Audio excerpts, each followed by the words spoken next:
Sahabat usia Mas, saya terus terang pada saat ini sebetulnya heran. Sebetulnya ada sedikit kekacauan setelah mendengar situasi perpolitikan di Indonesia. Apa itu yang menyebabkan, mengherankan, membuat kacau pikiran saya? Satu hal, yaitu pada KLB Gerindra.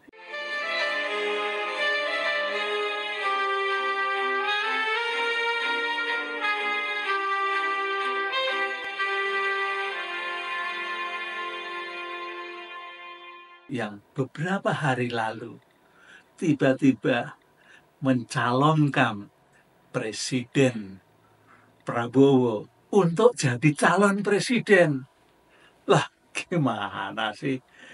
Lagi pula dia juga mendapat posisi sebagai ketua umum Partai Gerindra sekaligus pembina. Yang itu, yang kedua nggak jadi masalah.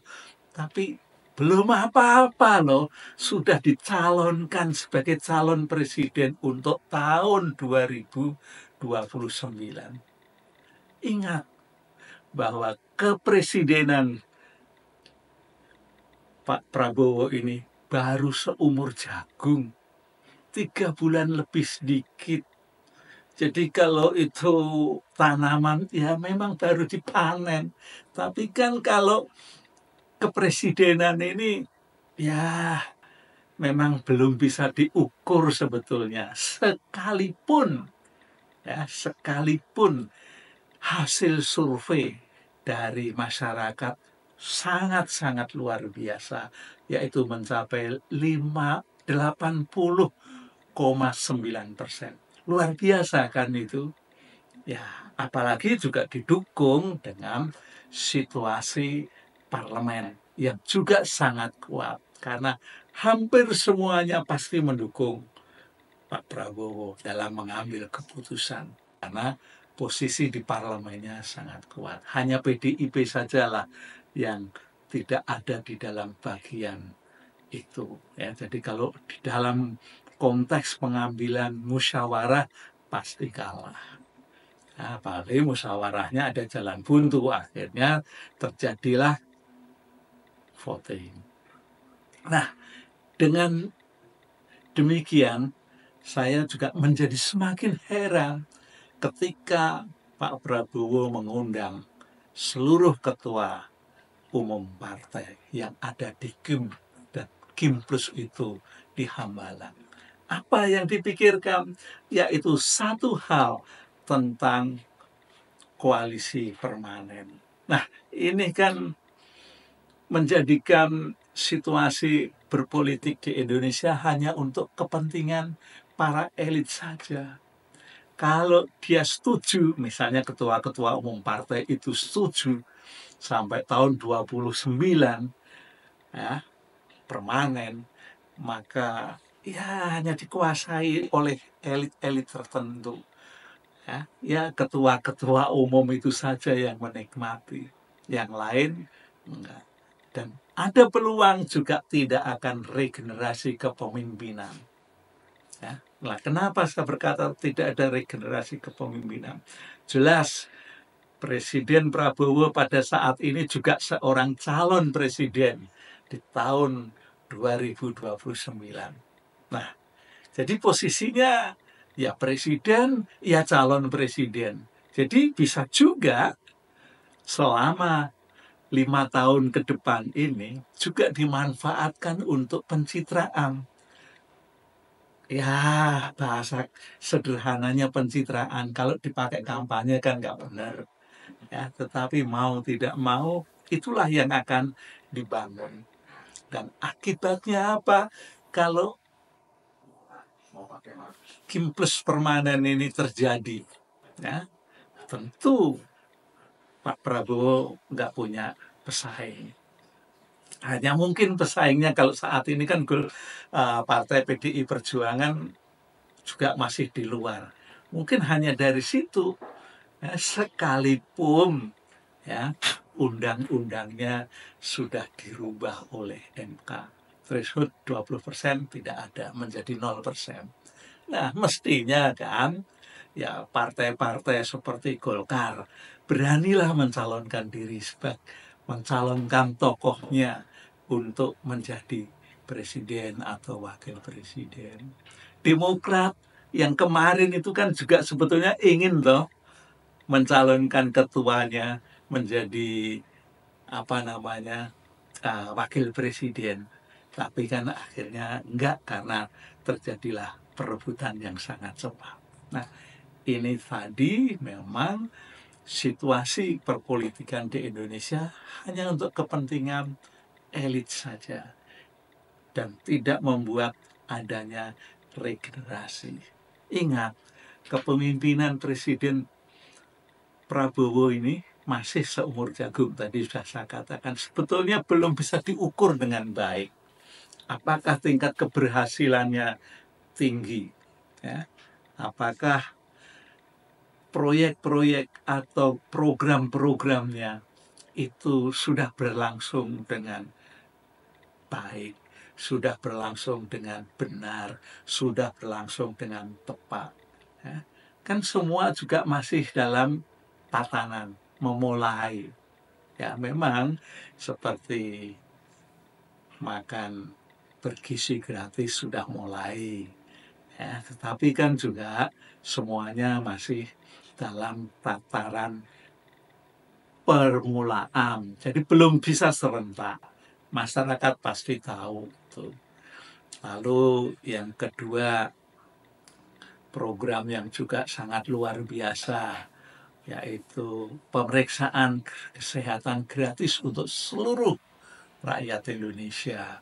Ini pun juga sedang memulai, ya tentu masih banyak di sana sini kekurangan. Itu hal wajar, ya itu hal wajar.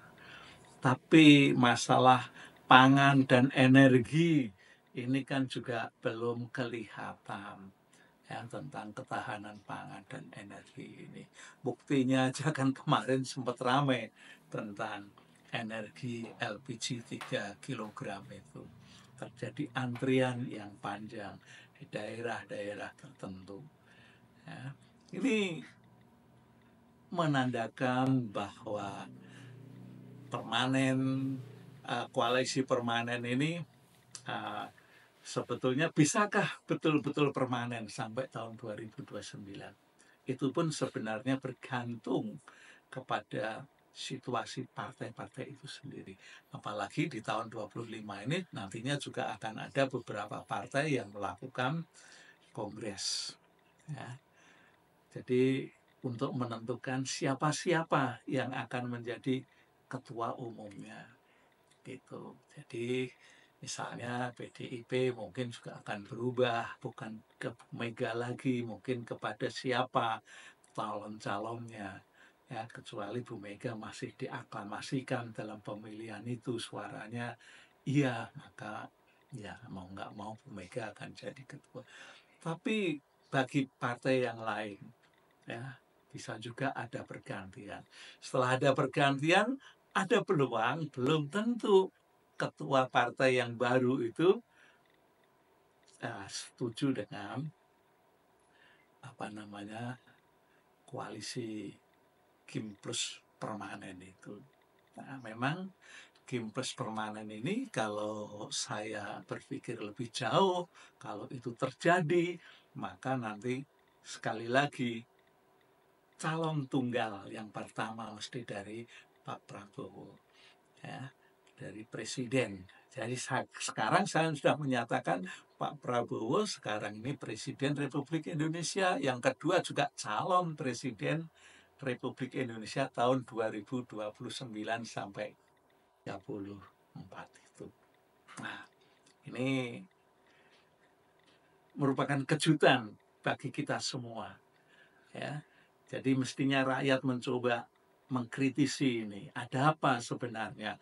Kok baru dilantik 3 bulan lebih sedikit sudah mencalonkan diri? Jadi apakah ini ambisinya Pak Prabowo atau apakah ambisinya Partai Gerindra? Mestinya juga dua-duanya, ya ambisinya Pak Prabowo, ya ambisinya Partai Gerindra. Jadi belum merasakan betapa susahnya memimpin, betapa repotnya memimpin bangsa dan negara serta rakyat yang jumlahnya banyak ini. Ya, tapi sudah mencalon. Tapi ketika saya mendengarkan dalam pidatonya Pak Presiden di Harlah ke-17 itu, ya kadang-kadang ini kelihatannya bukan kemauan Pak Presiden, karena dia juga merasa kok ya begitu cepatnya untuk dicalonkan lagi oleh partai gitu loh. Jadi bisa juga orang-orang yang di belakang Pak Presiden ini atau orang-orang yang mendukung kepemimpinan Pak Presiden di Partai Gerindra itu punya juga semacam ambisi, semacam kerinduan untuk bisa tampil lagi memegang kekuasaan, memimpin ya, bangsa dan negara. Jadi jangan sampailah kekuasaan itu di apa namanya dirancang jauh-jauh seperti sekarang ya, karena ini menurut saya sih kurang baik, hanya untuk dinikmati oleh orang-orang tertentu saja. Ya syukur-syukur pada saat-saat jelang pemilu nanti bisalah Partai Golkar mencalonkan diri, Partai Demokrat juga bisa mencalonkan sendiri, karena kan 0% lagi, tidak ada ketentuan seperti kemarin partai yang bisa mencalonkan harus 20%. Kalau nggak bisa kan harus berkoalisi. Sekarang kan siapapun sebetulnya bisa mencalonkan. Ya. Jadi kalau bisa ada 5 calon presiden dan wakil presiden yang mengikut pemilu pada masa datang, ya itu akan lebih bagus. Ya, tetapi kalau hanya nanti langsung satu orang yang didukung Kim Plus permanen, lalu sedikit lagi partai yang di luar ya mencalonkan, ya kalau kalah ya wajar lah gitu. Tapi karena pencalonan sekarang ini kan yang menentukan tingkat keberhasilan rakyat untuk memimpin. Karena suara rakyat kan menurut politik tertentu adalah suara Tuhan. Tapi kenapa ya pemerintah kadang-kadang tidak mendengarkan suara rakyat? Ya, suara rakyat kadang-kadang disuarakan lewat demo. Nah, kalau lewat demo itu kan sudah mengganggu sebetulnya. Tapi ketika terjadi dialogis tidak pernah ditanggapi dengan baik. Oke, itu saja tentang situasi politik di Indonesia saat ini yang membuat orang tercengang. Tapi yang jelas rakyat biasa tidak tahu menahu. Itu hanya orang-orang yang punya pemikiran kritis, orang-orang yang senantiasa mencermati tentang perkembangan politik di Indonesia. Oke, sampai di sini kita ketemu pada sesi yang lain.